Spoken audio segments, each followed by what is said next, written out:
In the world just outside the memory of a perfect garden, life began again. Adam and Eve, our first parents, knew both the warmth of the sun and the chill of a world no longer Eden, and in this new world a new sound was heard, the cry of a baby. Eve held her firstborn son and named him Cain. With the help of the Lord, she said, I have brought forth a man. Cain grew, his hands learning the rhythm of the earth. He was a tiller of the ground, a boy who understood the secrets of soil and seed. Soon after, another life joined them. His name was Abel. And as Cain was drawn to the dark, rich earth, Abel was drawn to the living, breathing creatures of the field. Abel became a keeper of sheep. He knew the call of each lamb, and his heart was as gentle as the flocks he led. The two brothers grew side by side under the same sky, yet their hearts were beginning to walk down different paths. In the course of time, a day came for them to bring an offering, a gift of thanks, to the Lord who had given them everything. Cain brought what he had, some of the fruit of the soil, a portion of his hard work. Then it was Abel's turn. Abel looked over his flock. He didn't just bring an offering, he brought his very best. He chose the firstborn, the strongest, and offered the richest parts to God. And the Lord looked with favor on Abel and his offering. It was a gift given from a pure and trusting heart. But on Cain and his offering, he did not look with favor. And something cold and heavy began to grow in Cain's heart. He became very angry, and his face fell.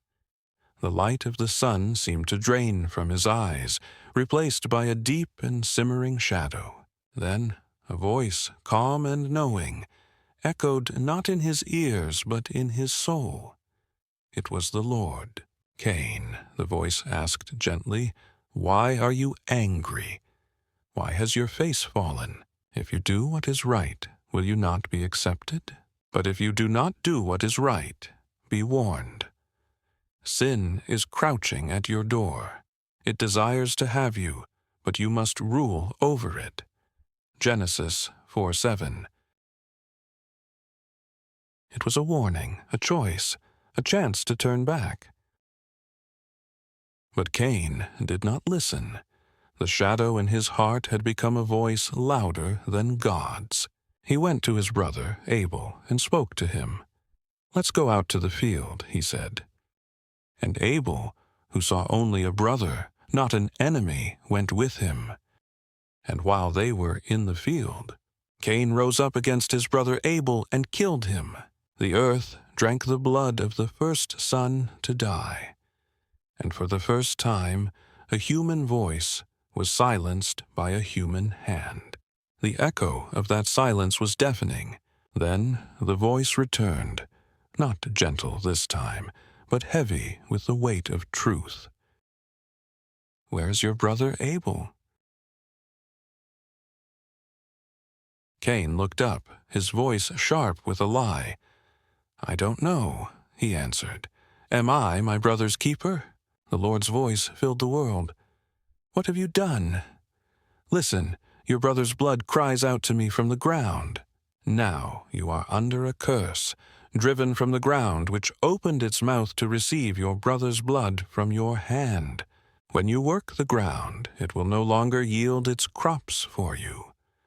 You will be a restless wanderer on the earth. The weight of his punishment crushed Cain. My punishment is more than I can bear, he cried out. Whoever finds me will kill me. But the Lord, even in his judgment, showed a severe mercy. He placed a mark on Cain, so that no one who found him would kill him. Hebrews 12:24 reminds us that Jesus' blood speaks a better word than the blood of Abel. So Cain went out from the Lord's presence. He walked away from his home, from his family, from his God, to wander a world he had stained with his own choice. The story of Cain is a chilling whisper from the dawn of time. It reminds us that the seeds of anger and jealousy, if left to grow in the dark soil of our hearts, can lead to devastation. But it also shows us that every choice, every feeling happens in the sight of God, who warns us, judges us, and calls us to master the sin that crouches at our door. The choice, for Cain and for us, is always our own.